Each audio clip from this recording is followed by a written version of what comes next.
ना मिलता मुझे, तू ना मिलता है, कुछ ना मिलता मुझे, तू ना मिलता है। मेरी बिगड़ी बनी तूने डाली नजर, मेरी बिगड़ी बनी तूने डाली नजर, मेरी बिगड़ी बनी तूने डाली नजर। कैसा मुझ पे करम ये हुआ, कैसा ये फज़ल हुआ, यीशु तूने मुझे चुन लिया। कैसा ये फज़ल हुआ, यीशु तूने मुझे चुन लिया। सभी हालेलुया बोलेंगे तो हाथों को उठा के सभी हालेलुया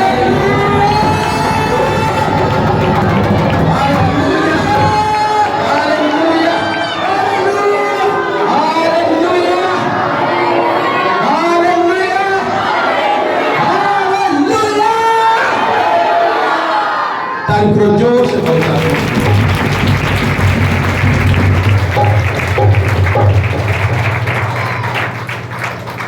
सभी शरीर में बैठ जाएंगे और आत्मा मेरे साथ खड़े रहेंगे। सभी बैठ जाएंगे।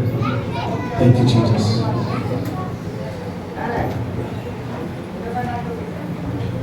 और बिल्कुल भी आवाज ना आए।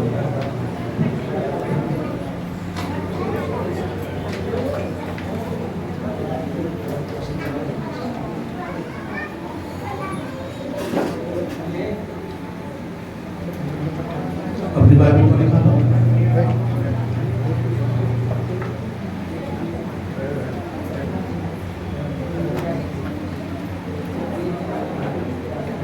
उठाओ अपनी बाइबल को।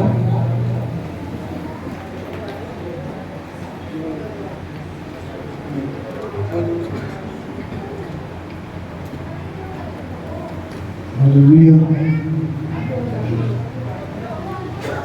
नहीं देखने पाया।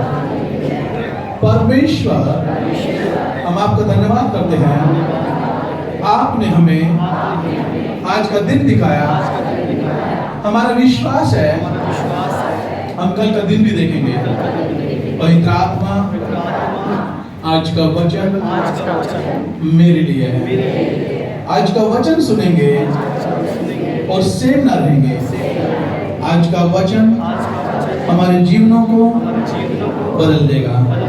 पवित्र आत्मा मेरे शरीर पर, मेरी आत्मा पर, मेरे प्राण पर अपना कब्जा ले ले। पवित्र आत्मा मैं अपना हृदय खोलता हूँ आपके पवित्र वचन के लिए। मेरा ध्यान आपके वचन पे लगा रहे। यीशु के नाम में मांगते हैं, आमीन। हालेलुया। अपने पड़ोसी को बोलो आत्मिक काम करो।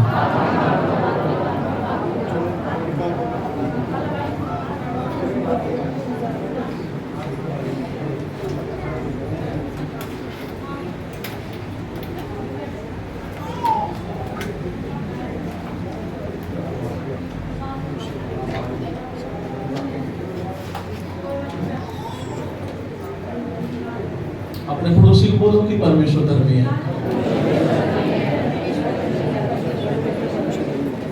फिर से बोलो परमेश्वर धर्मी है। और ये बात सत्य है कि परमेश्वर धर्मी है और परमेश्वर आपको भी धर्मी देखना चाहता है। हालेलुया। क्योंकि परमेश्वर धर्मी है, वो आपको भी धर्मी देखना चाहता है। वो चाहता है कि मेरे बच्चे भी धर्मी बने और जैसा मैं चाहता हूं वैसे ही चलो। हालेलुया। परमेश्वर धर्मी है और क्षमा करने वाला परमेश्वर है। मैं परमेश्वर का धन्यवाद करता हूं आज के समय के लिए और आज के दिन के लिए। और इन सुंदर वचन के लिए कि मैं रात को जब परमेश्वर की हजूरी में गया 1 बजे नीचे चर्च में गया था नीचे। अब चर्च तो ये है लेकिन फिर भी से चर्च बोलना पड़ता है। अब वो मेरा प्रेयर रूम है और ऑफिस भी है। जब मैं प्रेयर रूम में गया अपने 1 बजे और रात भर प्रार्थना में था और मैं आपको पता सामने एक चेयर रखता हूं और वहां पर अपने यीशु को बैठाता हूं और उसके आगे फिर जो एनॉइंटिंग ऑयल होता है, जब एनॉइंटिंग ऑयल की मीटिंग होती है और जैसे कि आज एनॉइंटिंग वाटर मीटिंग है तो मैंने रात को ही वहां डाल दिया था प्रभु के चरणों में ऐसे करके और रात भर उनके लिए प्रार्थना करी। और मैं आज वहां से निकला हूं तुरंत यहां पे आया। रात का गया हुआ, रात को परमेश्वर की हजूरी में गया और 1:30 बजे के आसपास निकला मैं और सिर्फ नहाया हूं, तैयारी पर सीधा इधर आया। हालेलुया। तो रात को भी परमेश्वर से पूछ रहे प्रभु मुझे वो आत्मिक भोजन दे कि जिसे मैं खाऊं और आपकी प्रजा को खिलाने पाऊं। तो पवित्र आत्मा ने मेरी सहायता की, वचन दिए और रात को अन्य भाषा बोलता रहा, अन्य भाषा में रहा। जो पानी है, जो यर्दन नदी का जो पानी हमारे पास पहुंचा है जिसमें यीशु मसीह ने बपतिस्मा लिया था और उसमें और पानी मिला के उसके लिए प्रार्थना करता रहा। और सुबह भी प्रार्थना चलती रही। फिर मैंने सुबह उठते तुरंत मैंने बाइबल खोली और परमेश्वर ने मुझे कुछ वचन दिए और पवित्र आत्मा ने कहा यही है जिस पे ध्यान लगा होता है, यही आज का वचन है। यहाँ पे दानियल की पुस्तक में उसका 9 अध्याय 8 और 9 और 17, 8 और 18 वचन में यहाँ पे दानियल है जो परमेश्वर का एक सच्चा भक्त है। वो भक्त जो 3 समय दिन में 3 समय प्रार्थना करता था। दानियल, वो दानियल जब राजा ने एक योजना बनाई थी, कुछ विधि ठहराई थी, जब राजा ने एक बड़ी मूर्ति बनवाई थी और उसने कहा था कि हर एक व्यक्ति इसके सामने घुटने टेकेगा, दंडवत करेगा। लेकिन एक दानियल ऐसा राजा, दानियल एक ऐसा नबी था परमेश्वर का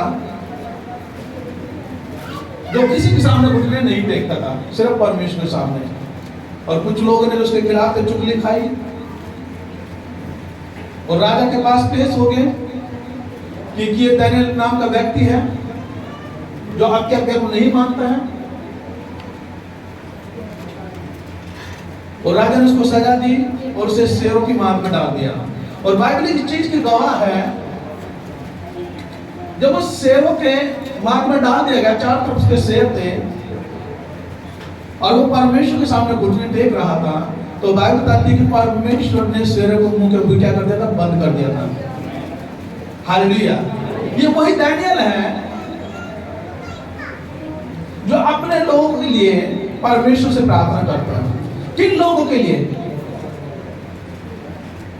जो लोग परमेश्वर की आज्ञा को तोड़ते हैं, जो लोग परमेश्वर के नियमों को तोड़ते हैं, उनके लिए दानियल प्रार्थना करता है। और वो इस तरह किस तरह से प्रार्थना करता है? दानियल 9 अध्याय का 8 में लिखा है, हे यहोवा, हम लोगों ने अपने राजाओं, हाकिमों और पूर्वजों समेत तेरे विरुद्ध पाप किया है। इस कारण हमको लज्जित होना पड़ता है। दानियल कह रहा कि हम लोगों ने राजाओं समेत, हाकिमों समेत क्या किया? तेरे विरुद्ध पाप किया, पूर्वजों समेत तेरे विरुद्ध पाप किया। इस कारण हमको लज्जित होना पड़ता है। लज्जित कौन होता है? मसीह में आने के बाद भी जब परमेश्वर को नहीं जानते थे, तब जब परमेश्वर को नहीं जानते तो लज्जित होते थे, शर्मिंदगी के कारण थे, शर्मिंदगी आती थी, शर्मिंदगी में जी रहे थे, हर बातों में कहीं ना कहीं लज्जित होते थे। दानियेल कहा कि राजाओं समेत, पूर्वजों समेत, हाकिमों समेत हमने तेरी आज्ञा को तोड़ दिया है, इसलिए हमें लज्जित होना पड़ता है।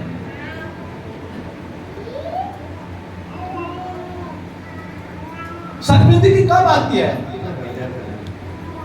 जब आज्ञा टूटती है। मैंने पिछली बार बोला था वचन में कि परमेश्वर आदम से आमने सामने उनसे बातें क्या करता था, उसकी आज्ञा को मानते थे, कोई शर्मिंदगी नहीं थी उसमें, जबकि उनके ऊपर वस्त्र भी नहीं थे, उनके शरीर पे वस्त्र भी नहीं थे, ना आदम के ना हवा के, उसके औरत के। लेकिन उन्होंने शर्मिंदगी को कब महसूस किया? जब उन्होंने आज्ञा को तोड़ा, तब उनके जीवन में क्या है? शर्मिंदगी आई है। और मेरे साथ हूं, एक बार फिर अपने पड़ोस से बोलो, आत्मिक कान खोलो।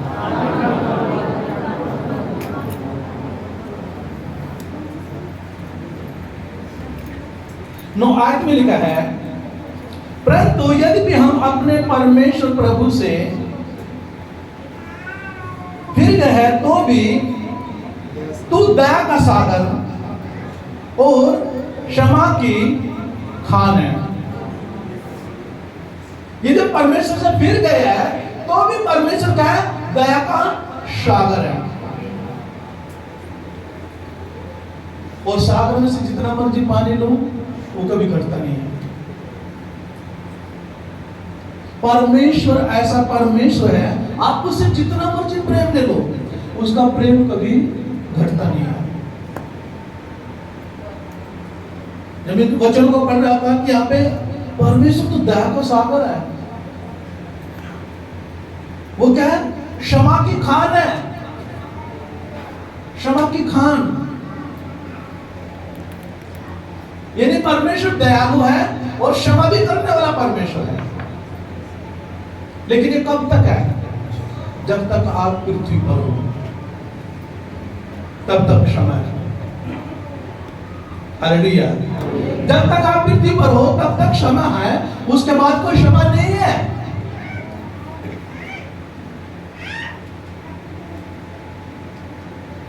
आयत में लिखा है, हे हमारे परमेश्वर अपने दास की प्रार्थना और गिड़गिड़ाहट को सुनकर अपने उजड़े हुए पवित्र स्थान पर अपने मुख का प्रकाश चमका। हे प्रभु अपने नाम के निमित्त यह कर। 18 आयत में लिखा है, हे मेरे परमेश्वर कान लगाकर सुन, आंख खोल कर हमारी उजड़ी हुई दशा और उस नगर को भी देख जो तेरा कहलाता है, क्योंकि हम जो तेरे सामने गिड़गिड़ाकर प्रार्थना करते हैं वह अपने धर्म के कामों पर नहीं वरन तेरी बड़ी दया ही के कामों पर भरोसा रखकर करते हैं। हालेलुया। यहाँ पर दानियेल क्या कह रहा है? यहाँ पर ध्यान से सुना 18 वचन में, यहाँ पे कह रहा है, क्योंकि हम जो तेरे सामने गिड़गिड़ाकर प्रार्थना करते हैं वह अपने धर्म के कामों पर नहीं वरन तेरी बड़ी दया ही के कामों पर भरोसा रखकर। यानी कि आपने इतने बड़े कर्म नहीं किए हैं कि आप परमेश्वर को पुकारे और आपके कर्मों को देखकर आप पर दया करें। दानियेल कहा कि तेरे बड़े कर्मों पर हम विश्वास कर तब तेरे सामने गिड़गिड़ाते हैं, क्योंकि परमेश्वर के कर्म पवित्र हैं, उसके काम अजब है, उसके काम हमारी सोच से परे है, इसलिए हम उसके कामों को देखकर उसके सामने गिड़गिड़ाते हैं। अपने कर्मों को देखकर नहीं है, क्योंकि मनुष्य के कर्म सही नहीं थे। यदि मनुष्य के कर्म सही होते तो परमेश्वर को जरूरत नहीं थी कि अपना एक लौता पुत्र पृथ्वी पर भेजता और वो हमारे इतनी ताड़नों को सहता, क्योंकि कर्मों से हमारा उद्धार नहीं हुआ, परंतु परमेश्वर के इकलौते पुत्र के खून के बहाने के द्वारा हमारा उद्धार हुआ है। हालेलुया। कर्मों से उद्धार नहीं हुआ, लेकिन उसके अनुग्रह से, परमेश्वर की दया से यदि कर्मों से सब कुछ होता तो यीशु को आने की जरूरत ना पड़ती। क्योंकि बहुत सारे लोग हैं जो संसार में परमेश्वर को ना मानते हुए अच्छे कर्म करते हैं। हम जब रोड से निकलते हैं, बहुत सारे लोग अच्छे अच्छे काम करते हैं, इतने भयंकर गर्मी में ठंडा शरबत पिलाते लोगों को, भोजन खिलाते हैं, लेकिन उनके कर्मों के कारण दया नहीं हुई है। यदि आप परमेश्वर को नहीं जानते तो उनके कर्म उनका उद्धार नहीं करा सकता, परंतु यीशु मसीह पर विश्वास करने के द्वारा हमारा उद्धार होता है और छुटकारा होता है। हालेलुया। किसके द्वारा? परमेश्वर के अच्छे कर्मों के द्वारा, परमेश्वर की दया के कारण हमारा उद्धार हुआ है, ना कि हमारे कर्मों के कारण। हालेलुया।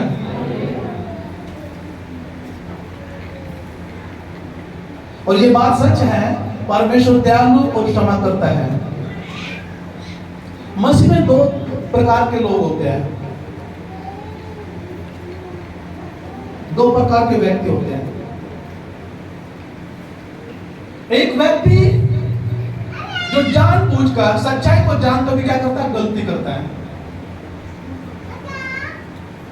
और एक व्यक्ति जो अनजाने में क्या करता है? गलती करता है।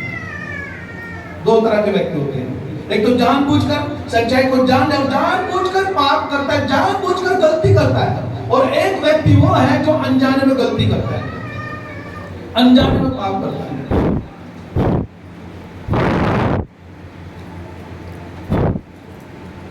मैं दो जनों को लूंगा, ये दोनों की तरफ।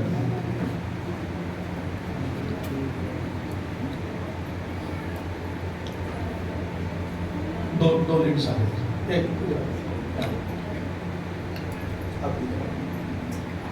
दो लेडीज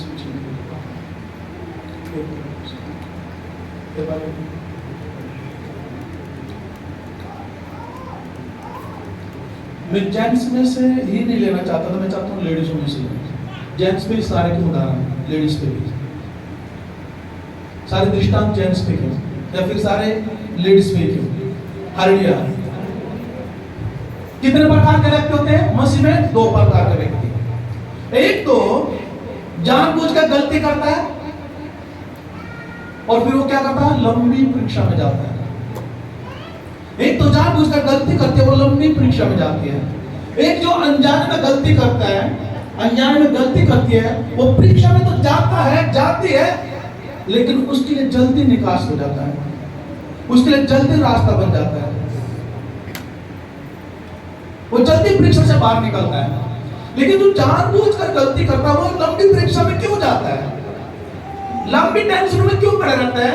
लंबी बीमारी में क्यों पड़ा रहता है? इसका कारण क्या है? सिंपल सी बात है, इसने जानबूझ के पाप किया, लंबी परीक्षा आ गई। जबकि सच्चाई को जानता है, परमेश्वर के बलिदान को जानता है कि उसने अपने इकलौते पुत्र को हमारे लिए दिया है। लेकिन इसने अनजाने में गलती हुई है, अनजाने में गलती हुई है, जानबूझ के गलती करो। ध्यान से सुनना, जो जानबूझकर गलती कर रहा है, सच्चाई को जानते हो, बड़ी दिक्कतों का सामना कर रहा हो, लंबी हो सकता हो, बीमारी हो सकती है, हो सकता हो कर्जे की प्रॉब्लम हो सकती है, बरकत नहीं है, बरकत नहीं है, बरकत नहीं है, कोई कुछ भी हो सकता है। हो सकता हो घर में क्लेश बढ़ता जा रहा है, घट नहीं रहा, कहीं भी शैतान कहीं भी डंगा मारेगा। अब ये क्या करता है? इसको सच्चाई को पता, लेकिन ये प्रार्थना तो कर रहा है, लेकिन उस दिल से पश्चाताप नहीं कर रहा, क्योंकि इसने जानबूझ के गलती करी है और उसको आदत हो गया बार बार गलती करने की और बार बार पश्चाताप करने की, लेकिन बार बार लंबी प्रॉब्लम में जाता है। लेकिन जो ये अनजाने में गलती करते हैं, जिससे अनजाने में गलती होती है, अनजाने में, तो वो मन में भी पश्चाताप करता है, वो मन में भी रोता है और वो परमेश्वर के सामने अपने मुख से बोलकर भी पश्चाताप करता है, आंसू बहाते हुए पश्चाताप करता है। इसलिए वो उसकी परीक्षा कम होती है और परीक्षा से बाहर हो जाता है।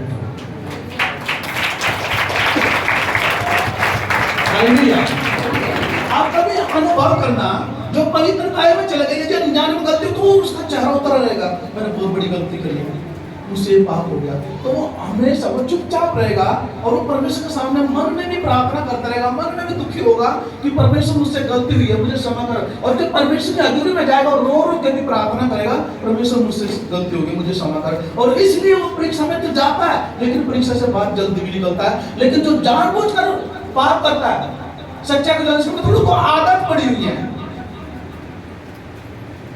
जो जानबूझकर गलती करते हैं उनको आदत पड़ी होती है। और इसलिए लंबी परीक्षा में जाते हो। मैंने कहा चाहे वह हो सकता है कि आपने जानबूझ के कोई भी गलती की है, परमेश्वर के वचन को जानते हुए हो सकता है कुछ गलती के कारण आपके घर में लगातार क्लेश बन रहा है और फिर आप दूसरों के लिए शर्मिंदगी का कारण बनते हो। आपके पड़ोसी बोल सकते हैं, अरे तुम तो परमेश्वर में हो, तुम तो चर्च में जाते हो, क्यों तुम्हारे घर में क्लेश है, क्यों प्रॉब्लम है? क्यों आप क्या बन गए उनके लिए शर्मिंदगी का कारण, आप दूसरों के लिए ठोकर का कारण बन जाते हो। इतना याद रखना कि परमेश्वर धर्मी है और वो दया का सागर भी है और क्षमा करने की क्या खान भी है, बाइबल बताती है। लेकिन जब तक है, जब तक हम पृथ्वी पर हैं। लेकिन वो समय निकट है जब परमेश्वर छटाई करेगा। हालेलुया। वो समय निकट है जब परमेश्वर छाटेगा। यदि तुम परमेश्वर में बुलाए गए हो तो क्यों ना आनंद के साथ रहे, क्यों ना आनंद के साथ अपने समय गवाए, समय बिताए उसकी महिमा में, क्यों ना पूरी आनंद की भरपूरी खाए। जब पूरी आनंद की भरपूरी परमेश्वर ने दी है तो उसे लो,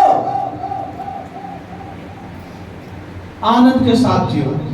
अपने पड़ोसी बोलो आनंद के साथ जियो।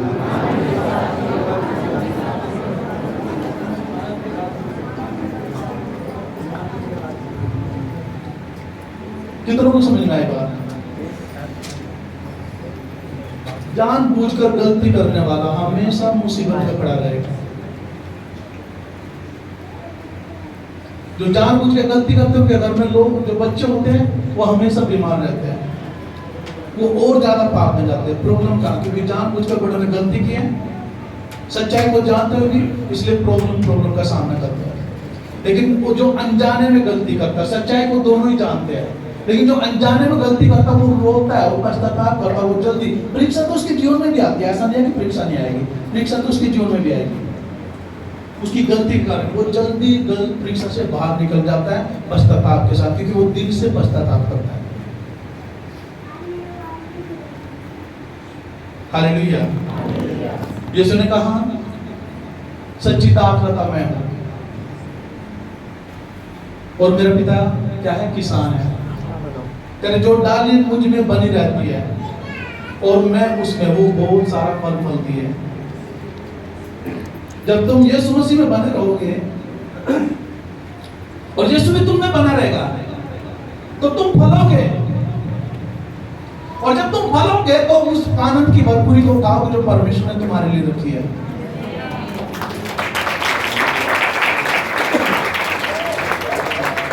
यीशु कहता कि मुझसे अलग होकर तुम कुछ भी नहीं कर सकते। यीशु से अलग होकर तुम कुछ भी नहीं कर सकते। कर सकते हो क्या? कुछ भी नहीं कर सकते।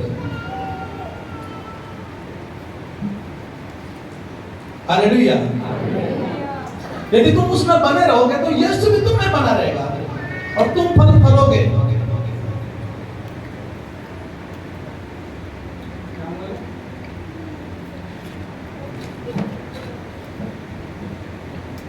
अपने पड़ोसी बोलो छठनी का समय नजदीक है।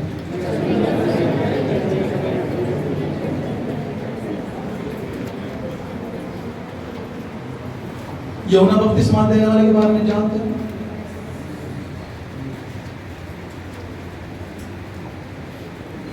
तीन अध्याय निकालो पति का और उसका 7 वचन से पढ़ेंगे। जब यूहन्ना आया तो उसने बपतिस्मा दिया, पानी का बपतिस्मा, मन फिराव का बपतिस्मा यरदन नदी में।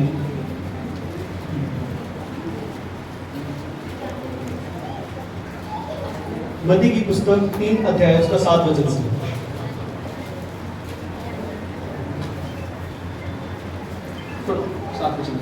जब उसने बहुत से फरीसियों और सदूकियों को बपतिस्मा के लिए अपने पास आते देखा तो उनसे कहा, हे सांप के बच्चों, तुम्हें किसने जता दिया कि आने वाले क्रोध से भागो।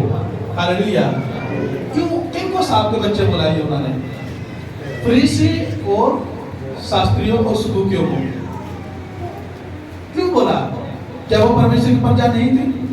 क्या वो परमेश्वर के लोग नहीं थे? हाँ थे, लेकिन वो लोग उनकी ही तरह थे। सच्चाई को जानते हुए क्या करते थे? वो गलती करते थे। व्यवस्था को जानते तो थे, लेकिन व्यवस्था के अनुसार चलते नहीं थे।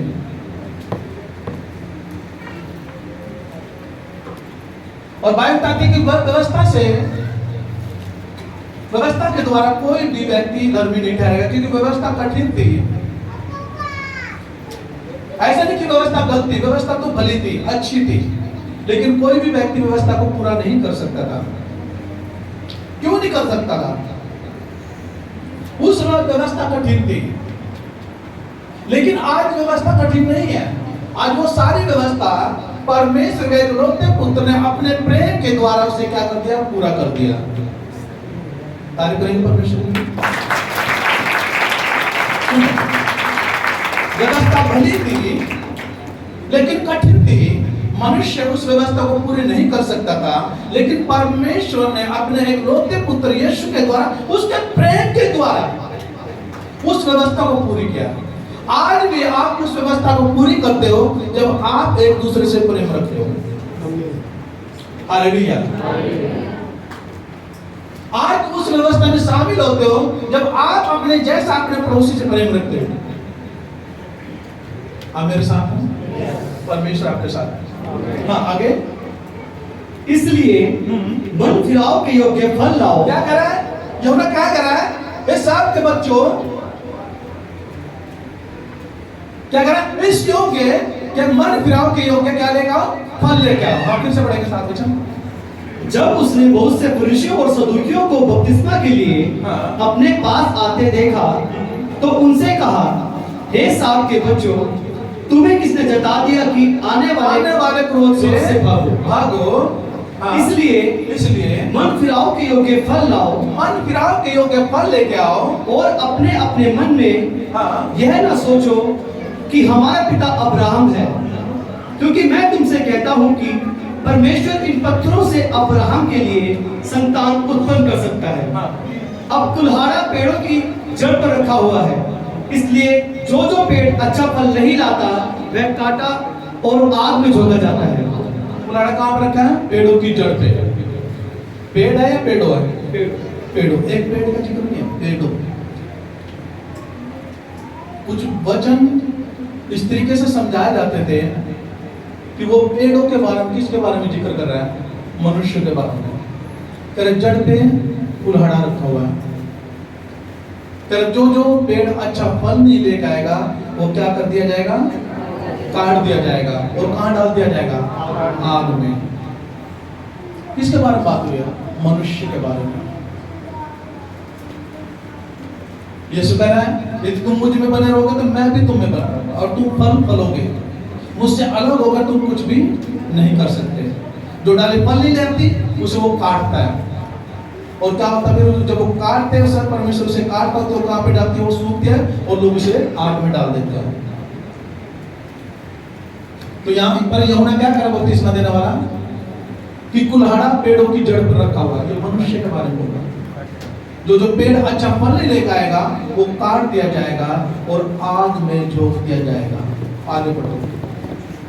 मैं तो पानी से तुम्हें मन फिराव का बपतिस्मा देता हूँ, परंतु जो मेरे बाद आने वाला है,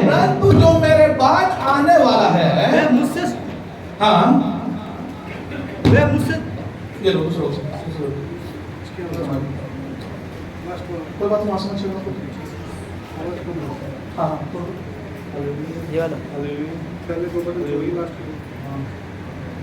आप जाओ।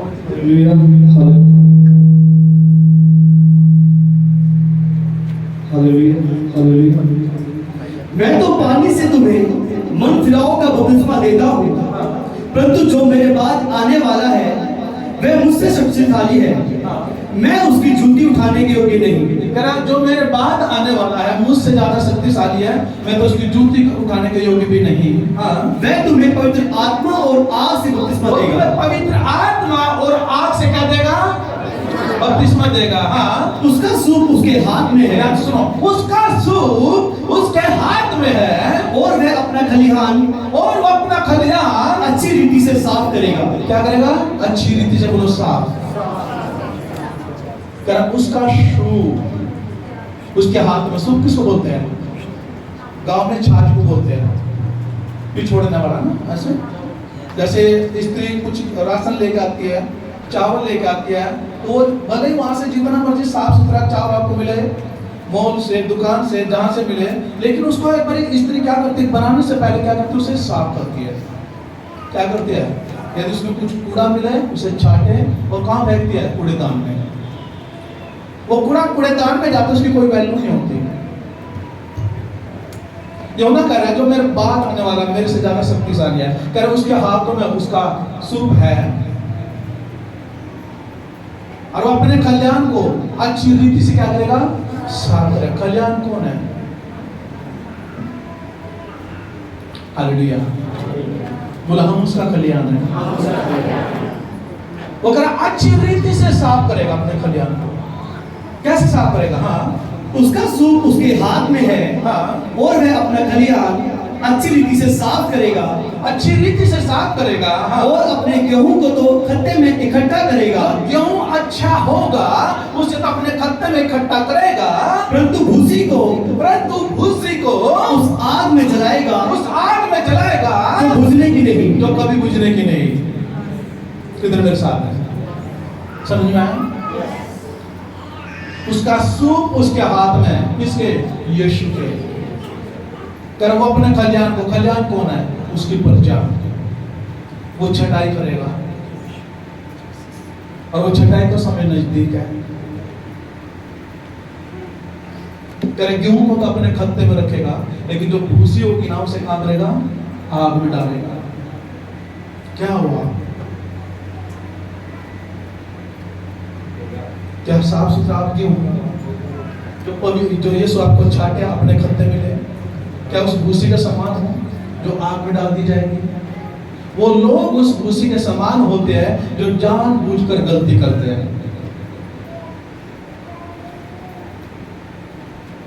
उनको पता कि यीशु एक दिन छाटेगा, फिर भी जानबूझ के गलती करना, और जानबूझ के गलती करने के द्वारा लंबी परीक्षा में जाते हैं। और बहुत सारे लोग तो परीक्षा में जाते जाते सो भी जाते हैं।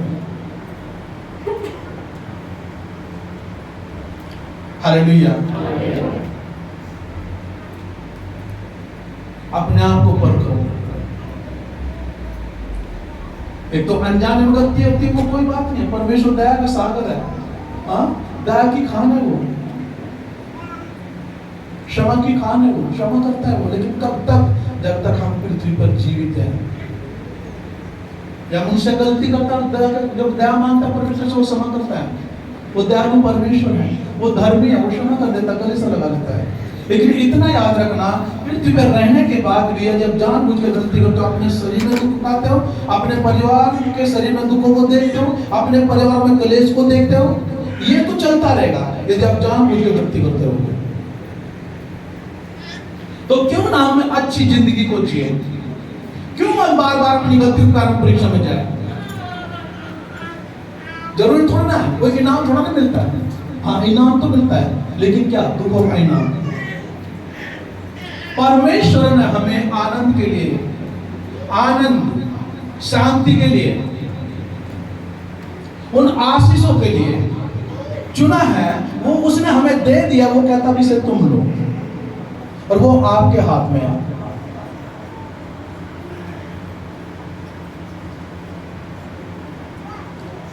आशीषों को पाने के छोटे छोटे तरीके होते हैं, लेकिन बहुत सारे लोग छोटे छोटे तरीके से क्या करते हैं?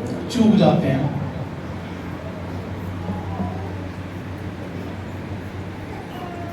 और परमेश्वर गड़बड़ी का परमेश्वर नहीं है। वो सिस्टम के अनुसार चलता है। उसने अपना खुद का एक सिस्टम बनाया, वो कहता कि तुम भी सिस्टम के अनुसार चलो, उसमें सहभागी हो जाओ, जीत तुम्हारी होगी, बरकत तुम्हारी होगी, आशीष तुम्हारी होगी इसके नाम में। हालेलुया। लेकिन उस सिस्टम के अनुसार नहीं चलते। आज मेरे पास फोन आया कि 11 बजने को है, पौने 11 बजे, चर्च में ही नहीं है, चर्च का ताला ही नहीं खुला है, पौने 11 बजे। ये कोई अच्छा सिस्टम नहीं है। पौने 11 चर्च का ताला लगा। अरे यहीं के लोग तो लेट आते हैं, उनको आदत पड़ी हुई है। पास के तो लेट आते हैं, उनको आदत पड़ी हुई है। लेकिन जो दूर से आते हैं उनका क्या, वो तो समय से निकलते हैं ना अपना, वो 10 साढ़े 10 बजे यहाँ पे होते हैं। और सोचो और कोई भी आपका यहाँ पे पड़ोसी हो सकता है, कोई भी हो सकता है, जिसने चलते चलते बोर्ड को देख लिया कि यहाँ पे जीव चर्च है, यहाँ पर अंकुर पापा जी की चर्च है, ओ वहाँ पर अच्छा सिस्टम होता है, हाँ चलो हम जल्दी चलेंगे। और वो जो भी यहाँ पर आकर ताला देखे चर्च में, तो क्या होगा फिर? सिस्टम बिगड़ेगा कि नहीं बिगड़ेगा?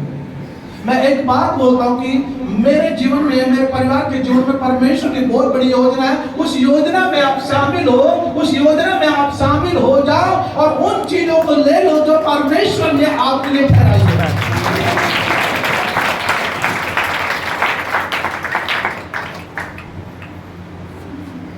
अब जितने भी पेरेंट हैं जो सेवा में, मैंने एक वादा किया था जब हम छोटी जगह पे थे, और आप लोगों ने सुना कि परमेश्वर हमें लंबी जगह पे लेके जा रहा है, छोटी जगह पर लेके जा रहा है। वो शुरुआत हो चुकी है, परमेश्वर हमें निकाला है।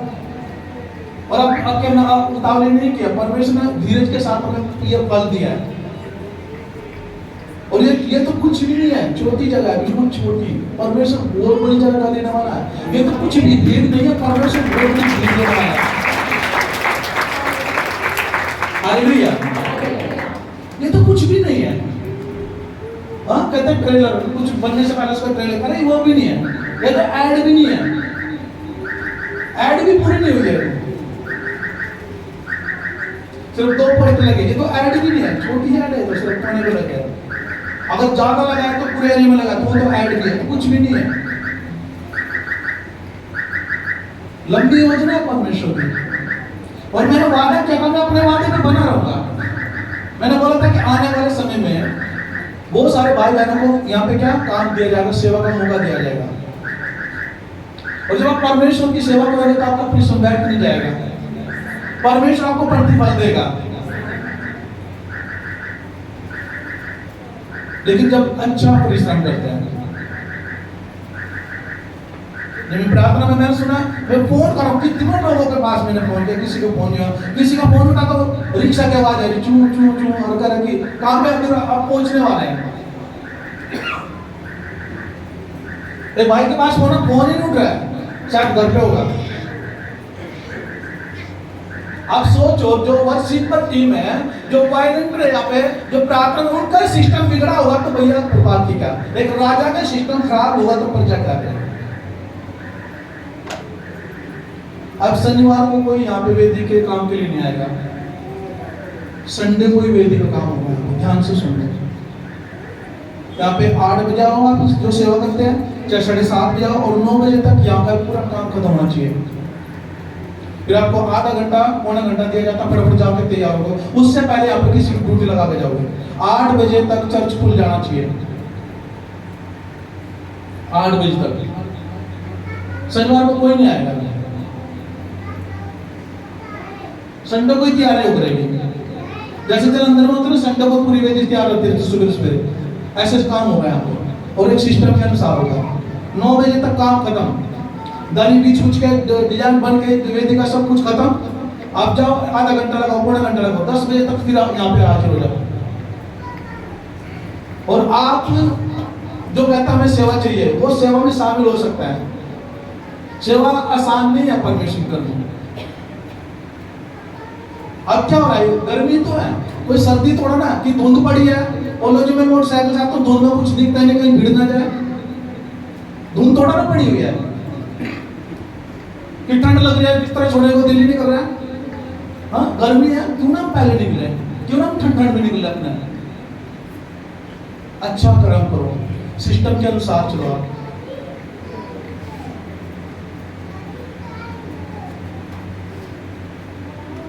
मैं अपने वादे पे बना हूं।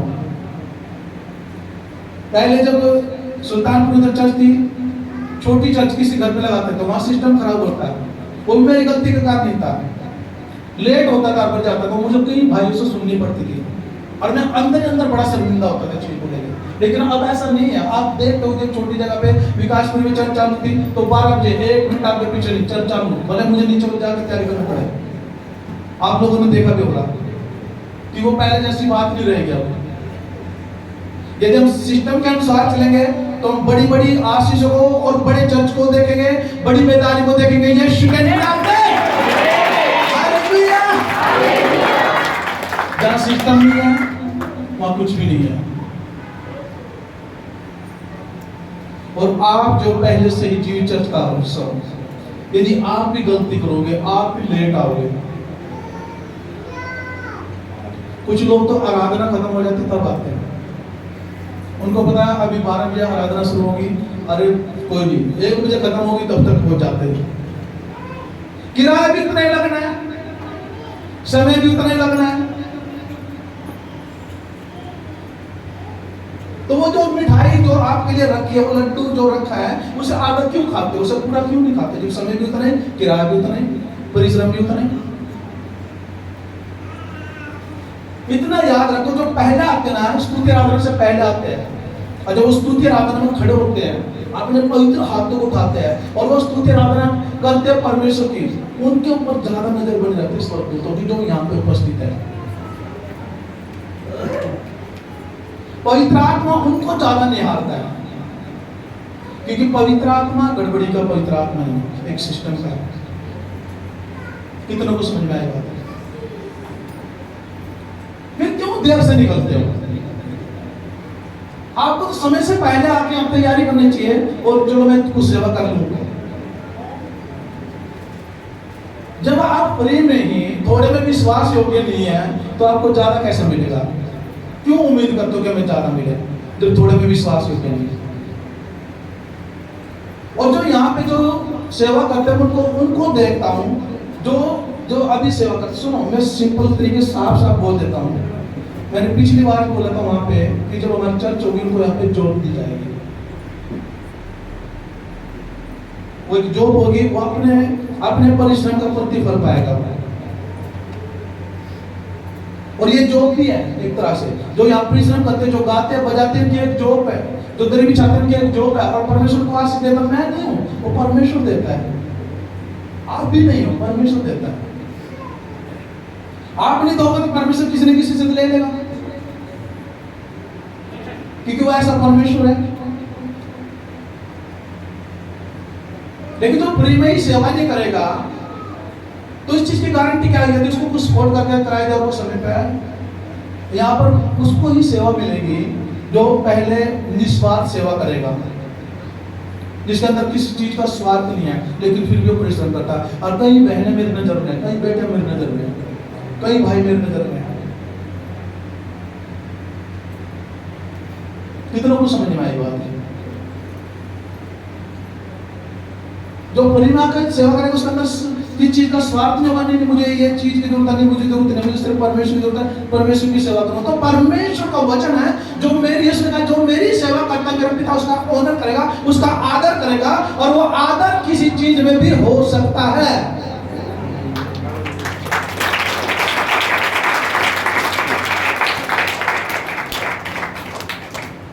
अभी तक जितनों को मैंने जॉब दिया यहाँ पे मैंने नहीं, परमेश्वर ने दिया, जिनका आदर किया, उनका परिश्रम देख के किया गया, और आगे भी ऐसे ही होगा। यहाँ तक सीमित नहीं हम।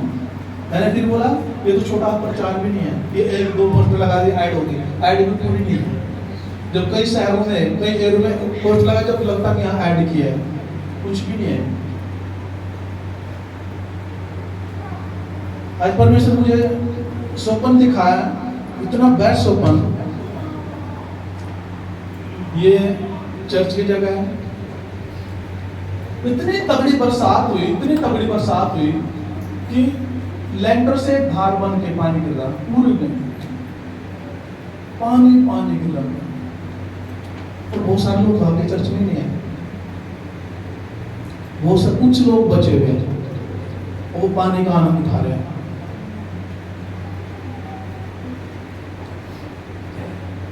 क्योंकि जब मैं प्रार्थना में था, मैं दंडवत करके ऐसे लेटा हुआ था, मेरा एनॉइंटिंग वाटर के ऊपर हाथ था, उन पे परमेश्वर की आशीष मांगा था। कोई वाटर मुझे परमेश्वर दिखा, कर मैं पानी बरसाऊंगा। आज जो सामर्थ होगी पानी की तरह बहेगी आज। लेकिन वो कम लोग क्यों थे?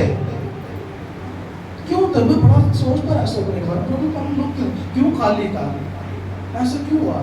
वो जो उसका मालिक वो भी आ गया, कर नहीं मैं इसको पक्का कर दूंगा, चद्दर डाल दूंगा, भी दिख रहा है, वो और अच्छा बना दूंगा इसको। हालेलुया। कम लोग क्यों थे? वो कम लोग ये थे कि जो गलती करते हैं बार बार, उनको आदत हो गई है, वो भाग्य उस आशीष को नहीं ले पाए। आप समझ रहे मेरी बात को? जो सच्चाई को जानते बार बार गलती करते हैं, बार बार गलती करते हैं, इसका मतलब वो नहीं थे। और जो अनजाने में गलती करते हैं और फिर पश्चाताप करते हैं, मुझसे अनजाने होगी कैसे गलती हुई मुझसे, वो थे और वो उस बारिश का, उस पानी का आनंद उठा रहे थे। हालेलुया। आपके ऊपर बात है कि आपको कैसा बनना है। हालेलुया। क्या उस अभिषेक का, परमेश्वर की सामर्थ का, पवित्र आत्मा का फेवर का, क्या आपको आनंद उठाना है कि नहीं उठाना, वो आपके हाथ में है। आपको कौन सा व्यक्ति बनना है। हालेलुया। छठनी के दिन नजदीक है, उससे पहले अपने आप को सही वे में लेकर चलो, सही रास्ते पर लेकर चलो। पटरी से मत उतरो, पटरी पे चलो, जीत आपकी होगी। मैंने कहा जीत आपकी होगी, इसके नाम में। मैंने कहा जीत आपकी होगी, यीशु के नाम में। Hallelujah, hallelujah. और अधीनता में रहना सीखो। अधीनता में, अधीनता किसको बोलते हैं? जो परमेश्वर का दास बोले वैसा करना है तो करना है, क्योंकि जब परमेश्वर का दास बोलता है तो पवित्र आत्मा की ओर से बोल रहा है, क्योंकि उसको नहीं पता था कि बोलता जा रहा है, क्या बोलता जा रहा है, लेकिन पवित्र आत्मा है जो बोलता है। और परमेश्वर का दास, परमेश्वर का भेजा हुआ क्या होता है? दूत होता है। और जब परमेश्वर के पहले नबी होते थे, वो दूत होते थे, वो एक अच्छा मैसेज भी लेके जाते थे और गलत मैसेज भी लेके जाते थे। लेकिन दोनों ही मैसेज मनुष्य के लिए अच्छे होते थे। या तो तुम सुधर जाओ, ऐसा हो जाएगा, ऐसा हो जाएगा, नहीं तो ऐसा हो जाएगा। जो सुधर गया बच गया, जो नहीं सुधरा उसे कोई परमेश्वर नहीं बचा सकता। कितने लोग मेरे साथ? हालेलुया। वचन ऊपर से बन जा रहा है। कितने लोग बस सिर्फ शुरू होने से पहले आ गए थे? हाथ खड़ा करेंगे।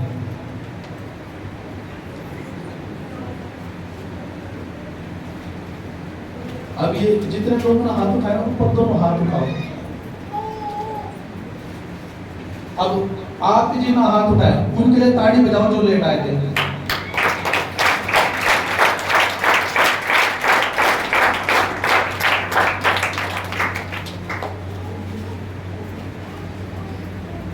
कितनी शर्मिंदगी की बात है।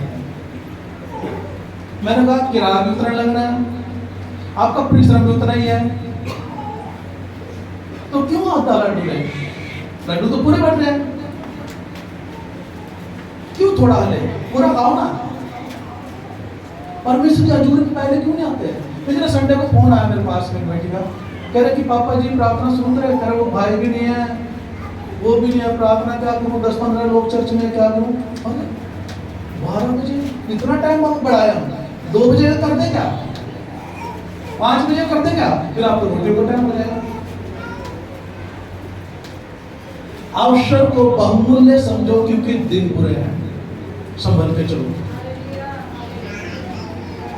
संभल के चलो, संभल के, सावधानी के साथ चलो। हालेलुया। अपने हाथों को उठाओ, खड़े हो जाओ सभी।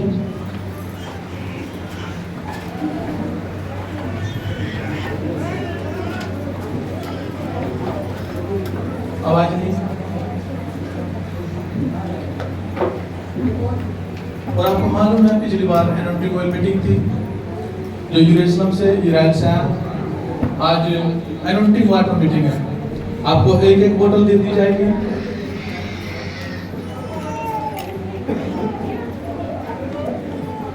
और जो बारिश का सपन था वो भी आपके जीवन में पूरा वैश्य के नाम में है।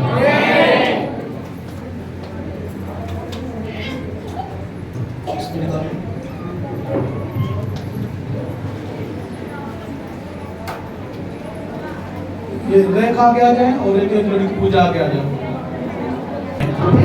मैंने अपने जीवन में होने वाले यीशु के नाम में हालेलुया हालेलुया। पहले इसका आदर करना है। अपने माथे पे लगाओ, इसका आदर करो क्योंकि पवित्र आत्मा का अभिषेक है।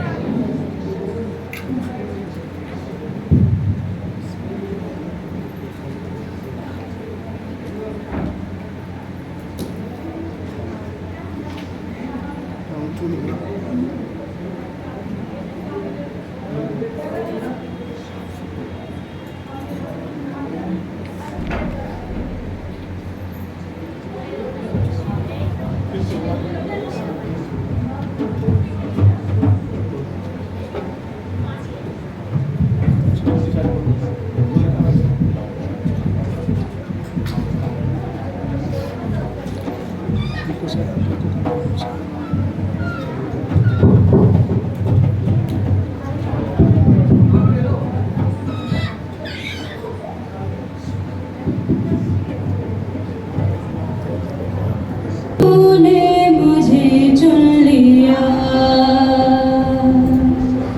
कैसा ये फजल हुआ। यीशु तूने मुझे चुन लिया, कैसा ये फजल हुआ। यीशु तूने मुझे चुन लिया,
आपके अभिषेक से भर जाऊं, और जो मेरे अंदर प्रॉब्लम है, बहुत सारी बहनें हैं, बहुत सारा भाई है जिनके बीच शरीर के अंदर प्रॉब्लम है, और वो प्रॉब्लम उसी समय छोड़ के जाएगी और आप गवाही के साथ आओगे यीशु के नाम में। और जो बहनें हैं जिनको बेबी ब्लेसिंग की अभी उनके जीवन में जो जरूरत है, उन बहनों को हम आगे बुला के देंगे। एक बार वो यहाँ पर उसको एनर्जेटिक वाटर को लेंगे और दूसरी बार में उससे सामने वेदी को बुलाएंगे, स्टेज पे बुलाएंगे, तब उसके बाद उनको फिर दिया जाएगा, उनके लिए प्रार्थना की जाएगी। इसे खोलो और पवित्र आत्मा के साथ बातें करो और बोलो, पवित्र आत्मा जैसे मैं से लूं, पवित्र आत्मा आपकी ओर बारिश, अभिषेक की बारिश, सामर्थ की बारिश मेरे जीवन को यीशु के नाम में, और मैं छुटकारे को देखूं यीशु के नाम में। कुछ ना मिलता मुझे, तू ना मिलता घर, कुछ ना मिलता मुझे,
यीशु तूने मुझे चुन लिया। जब गुनाहों में था मैं सजाओं में था, जब गुनाहों में था मैं सजाओं में था, जब गुनाहों में था मैं सजाओं में था, जब गुनाहों में था मैं सजाओं में था। यीशु मेरे लिए तू मरा, कैसा ये फजल हुआ,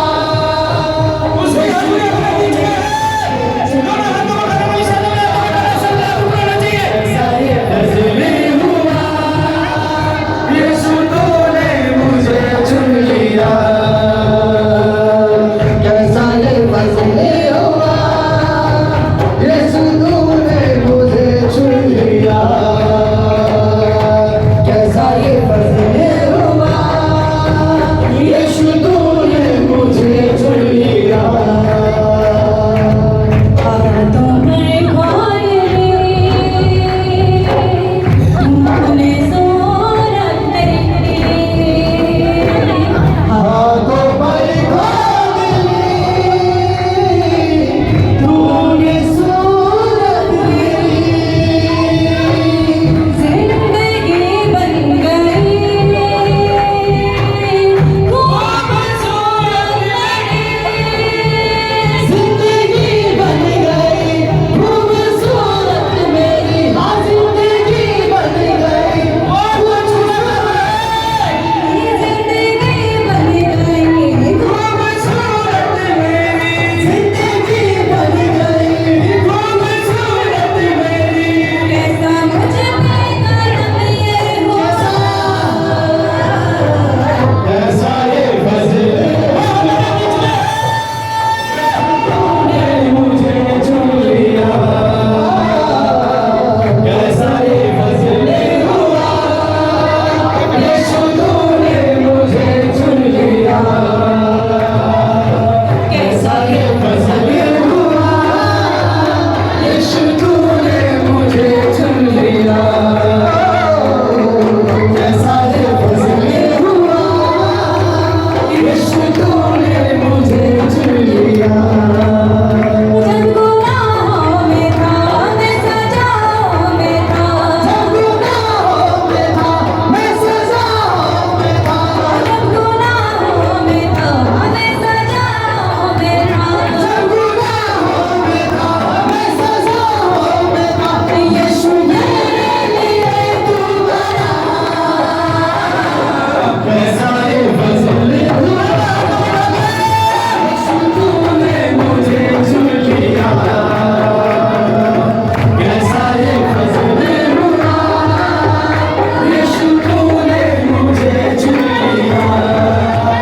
जब गुनाहों में था मैं सजाओं में था, जब गुनाहों में था मैं सजाओं में था, जब गुनाहों में था मैं सजाओं में था, जब गुनाहों में था मैं सजाओं में था।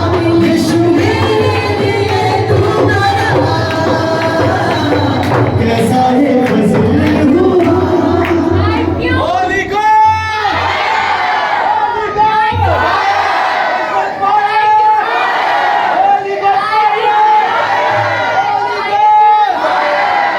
Thank you, Jesus. Thank you, Jesus. Thank you, Jesus. Thank you, Jesus. Thank you. Thank you. Thank you. Thank you, Jesus. Thank you, Jesus. Thank you, Jesus. Thank you, Jesus. और Thank you. Thank you. पुनः pan को Thank you, Jesus. Thank you, Jesus. Thank you, Jesus. Thank you, Jesus. Thank you, Jesus. Thank you, Jesus. Thank you. मेरा यीशु, मेरा यीशु, यीशु तूने मुझे मेरा यीशु, लिया। मेरा यीशु, मेरा यीशु, कैसा ये मेरा यीशु, फजल हुआ, मेरा यीशु, यीशु तूने मुझे चुन लिया।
मुझे चुन लिया यीशु ने दोनों को उठाओ। कैसा ये फजल हुआ यीशु तूने आपको बच्चे का मुझे चुन लिया बच्चे का स्टे आपको भी।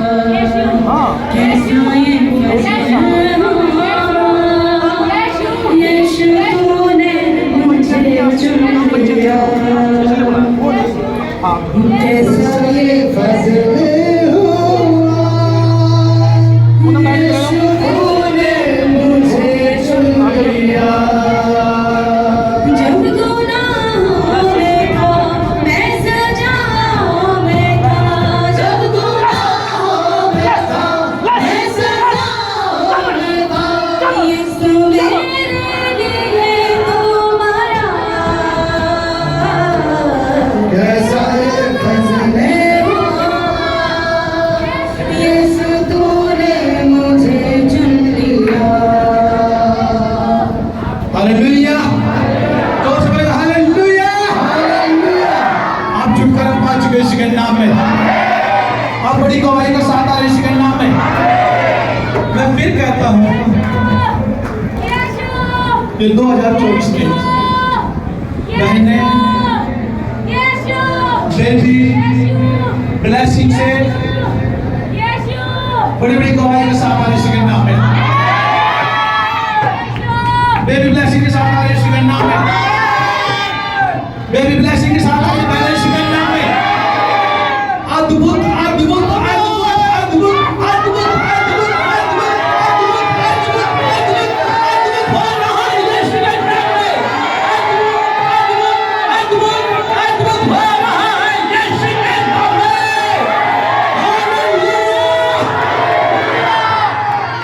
शक्तिमान परमेश्वर आपका धन्यवाद करते हैं आपके नाम की तारीफ करते हैं परमेश्वर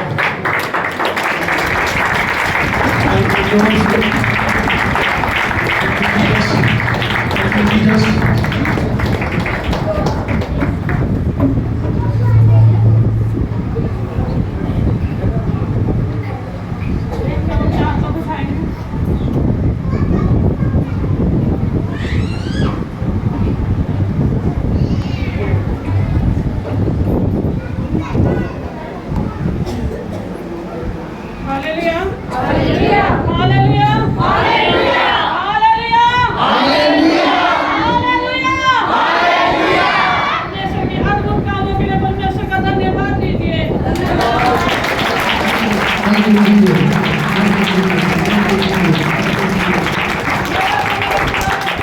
लेके मेरे पिताजी पैसा सुरक्षित लेके जा रहे मेरे पिताजी इनकी गाड़ियों को मेरे पिताजी इनके परिवारों को कहते हैं लहू में कवर कर देते मेरे पिता इन सड़कों पे जा रहे मेरे पिताजी उनको भी लहू में कवर कर देते मेरे पिता प्रभु जी मेरा को मेरे खुदा मेरे पिता मेरा को मेरे पिता जैसे ये आनंद के साथ आए मेरे पिता जैसे आनंद के साथ जाए पिता और मेरा को मेरे खुदा के घरों में मेरे पिता किसी चीज की कमी ना रहे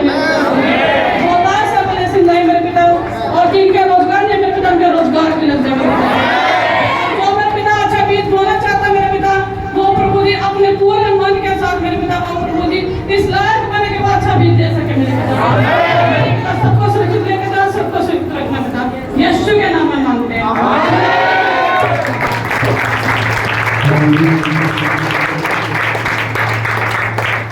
अपने पड़ोसी ने प्यार से गॉड ब्लेस यू